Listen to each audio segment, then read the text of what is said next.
Bonjour et bienvenue dans cette séance qui est encore dédiée à la création d'applications, avec Python. Donc, on va continuer dans le même sillage que Gradio.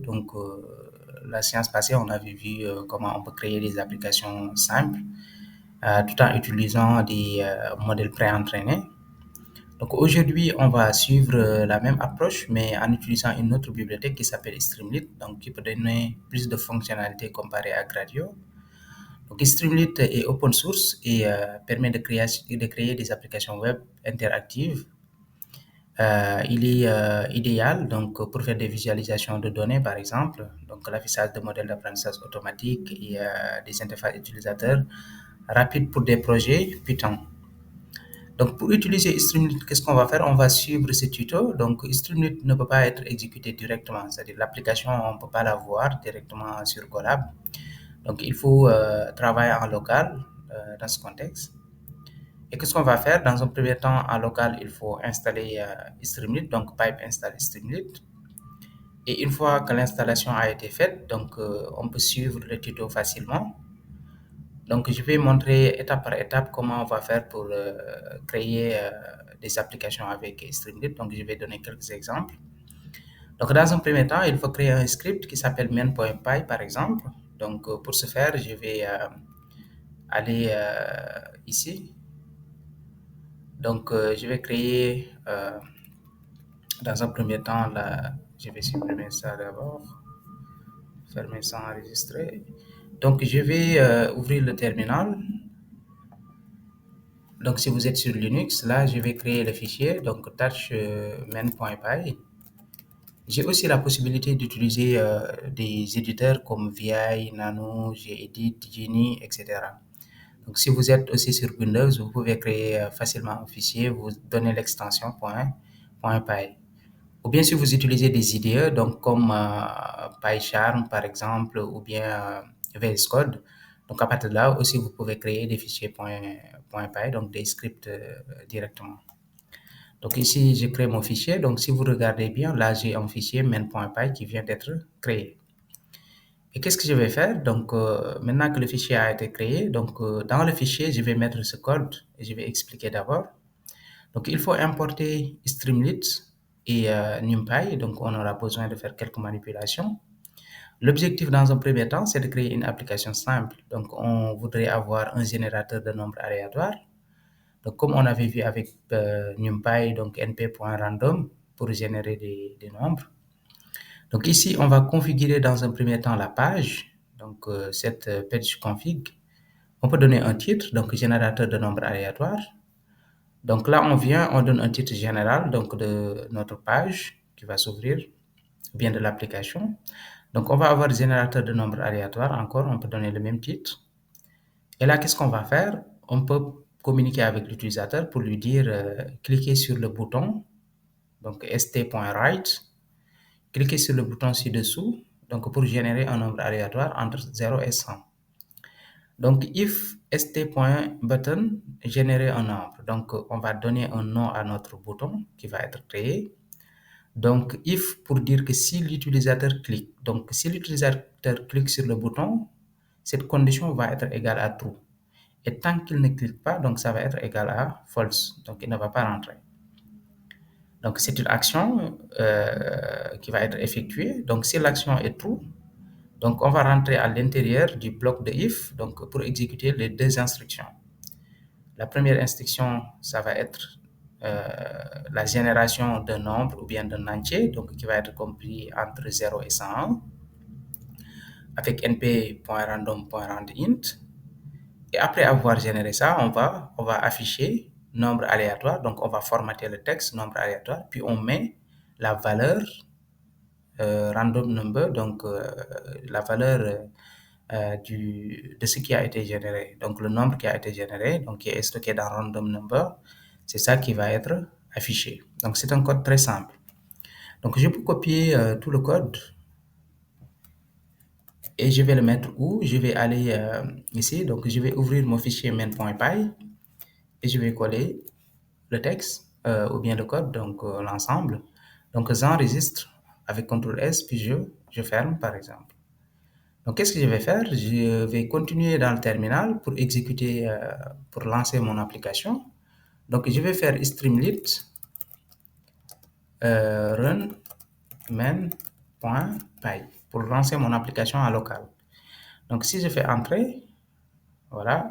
Donc là, si vous regardez, donc je retourne d'abord dans le terminal. Si vous regardez, il me crée un URL donc, qui me permet d'aller directement dans l'application, ou bien je peux utiliser ça aussi en local.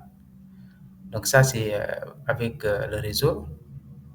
Donc, on a la possibilité de déployer tout ce qui est application Streamlit de manière très simple. Si je veux lancer en local, donc j'ai aussi la possibilité d'utiliser cette URL, le premier. Donc ici, si vous regardez, donc on a l'application qui est bien lancée. Et qu'est-ce qu'on va faire? Donc, on a directement générateur de nombre aléatoire. Cliquez sur le bouton ci-dessous pour générer un nombre aléatoire entre 0 et 100. Donc, on a le bouton générer un nombre ici qui est créé. On peut voir tout à droite, donc on a la possibilité de déployer. Donc, aussi, on a d'autres fonctionnalités. Donc, on peut cliquer sur générer un nombre. Et là, vous voyez, avec le formatage, donc si vous regardez bien le code, qu'est-ce qu'on avait? On avait success. Donc, pour spécifier un peu le background vert qui apparaît ici. Donc, on a un nombre aléatoire 22 qui est généré. On peut cliquer encore 54, 80, 72, etc. Donc là, pour arrêter l'application, donc on peut faire CTRL-C si vous êtes sur le terminal. Donc là, l'application, elle est arrêtée. On a la possibilité d'utiliser par exemple des widgets sur Streamlit de manière générale. Donc pour le title, pour le titre, donc on met st.title, mon application Streamlit. On a la possibilité de créer des headers. Donc ceci est un en-tête. Donc on peut créer du texte avec st.text, donc texte simple affiché. On peut créer aussi des options. Donc l'utilisateur peut avoir un ensemble d'options pour choisir. Donc, cela peut être des select box, choisir une option. Donc, on met option 1, option 2, selon ce que l'utilisateur va choisir. Et son choix va être stocké sur option. Donc, on peut faire aussi st.write. Donc, on affiche ce que l'utilisateur a choisi comme choix. Ou bien, on fait un autre type de traitement. Donc, on peut faire aussi une condition. Donc, pour les checkbox, si s'il clique ou bien s'il choisit avec un checkbox, afficher un message. Donc, s'il clique dessus, il y aura true qui va être renvoyé et st.write, donc on va écrire. Et on a la possibilité aussi d'avoir des sliders. Donc, l'utilisateur peut choisir une valeur, donc qui ici directement sur le slider. Et on aura st.write, donc on va afficher ce que l'utilisateur a choisi. Donc, il y a plusieurs widgets. Vous pouvez faire st. directement pour voir l'ensemble des possibilités qu'on a. Donc, essayons de faire le test. Si on copie et on colle sur le main.py, donc on peut modifier le main.py qu'on avait créé. Donc, on écrase. Hop. Donc, je vais laisser la partie import. Donc, j'enregistre. Et là, je vais aller pour exécuter encore streamlit run main.py. Donc là, si on regarde, on a cette interface. Mon application est Streamlit, donc le titre.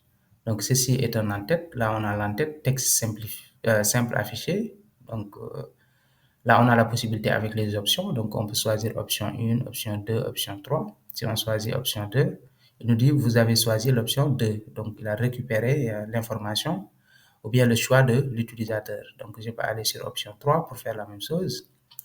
Donc pour le select box, là, si je clique dessus, donc nécessairement, il y a un message qui doit être affiché. Donc je peux cliquer, vous avez coché la case. Donc je peux faire la même chose pour le slider, donc choisir une valeur. Donc par défaut, il le met jusqu'à 50. Donc on peut aller de 0 à 100. Donc si vous regardez bien la structure. Donc là, on a la possibilité d'aller entre 0 et 100. Par défaut, il le met à 50, la valeur choisie. Donc là, on est à 50, donc valeur sélectionnée 50 par défaut. On peut changer, donc aller à 66, etc., 77. Donc, on peut arrêter l'exécution pour voir une autre approche avec Streamlit. Donc, essayons de créer une application, donc Streamlit, pour visualiser par exemple un jeu de données. Donc, si vous travaillez en machine learning par exemple, donc on peut essayer de faire quelques visualisations donc, de notre jeu de données de manière très simple. Qu'est-ce qu'on va faire? Donc, prenons toujours notre jeu de données Iris, donc on a utilisé beaucoup dans cette séance. Donc, pour l'importer, on aura besoin de scikit-learn, donc Seaborn pour la visualisation et Panda aussi pour le traitement, voilà, pour charger le jeu de données ou bien effectuer quelques opérations. Donc, pour charger le jeu de données, donc là, on va faire datasets.loadiris. Donc, on charge le jeu de données à partir de scikit-learn. Donc, maintenant qu'on a notre jeu de données, donc on peut faire quelques transformations pour avoir une représentation avec Panda, donc un data frame directement. Donc, on passe data égale iris.data. Si on se rappelle bien avec le cours de machine learning, on avait plusieurs clés donc dans Iris et parmi ces clés, il y avait data, il y avait feature names, il y avait labels, etc.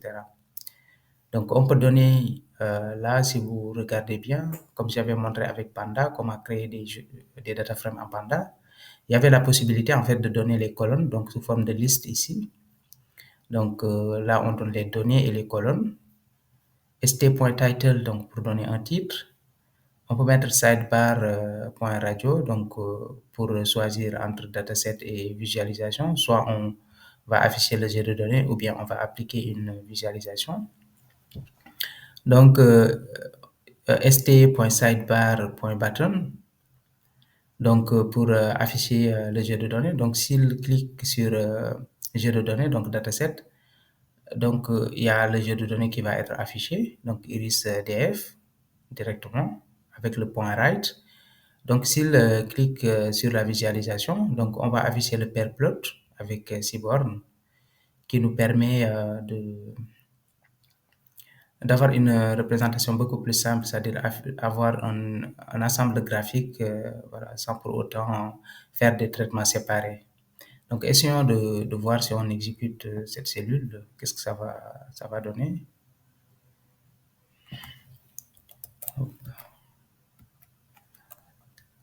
Donc là, je vais écraser le main.py pour continuer mon test. Et ici, je fais streamlit run main.py directement. Voilà. Donc là, j'ai mon application. Et si vous regardez bien, vous avez dans le code, ici, on a le sidebar, donc qui est bien défini. Et si on regarde, c'est ce qui se trouve à gauche. Donc, on a notre sidebar pour la navigation. Donc, on peut choisir dataset, visualisation, etc. D'accord. Donc, si je clique par exemple sur afficher le jeu de données, donc là, j'ai mon jeu de données qui est affiché. Donc, je vois les features et tout. Donc, j'ai la possibilité de télécharger, etc. Et qu'est-ce que je peux faire d'autre? J'ai la possibilité de faire quelques visualisations. Donc, afficher une visualisation. Voilà, donc là, il peut y avoir quelques warnings, mais je vais avoir je vais avoir ma visualisation. Qu'est-ce qu'il attend? Maintenant, il y a quelques modifications qui ont été effectuées. Donc, on peut rajouter, par exemple, ici, on peut récupérer la figure qui a été générée par Seaborn et on met à l'intérieur du pipeload, on met fig. Voilà, donc je peux enregistrer le fichier. Je vais rafraîchir la page. Je fais afficher visualisation. Donc là, vous voyez, il n'y a plus de warning, donc tout s'est bien passé. Voilà, donc c'était tout pour vraiment avoir une base très simple avec Streamlit. Et on va utiliser Streamlit comme front-end, donc pour construire une application full stack avec Flask, donc qu'on va voir la séance prochaine. Donc l'objectif, c'est d'avoir une bonne introduction de Streamlit pour voir, voilà, il n'y a pas que Gradio, il y a d'autres techniques ou bien d'autres outils qui peuvent être très intéressants à tester. Donc, vu qu'on a un peu compris la structure de Streamlit, donc on va passer sur Flask pour la partie back.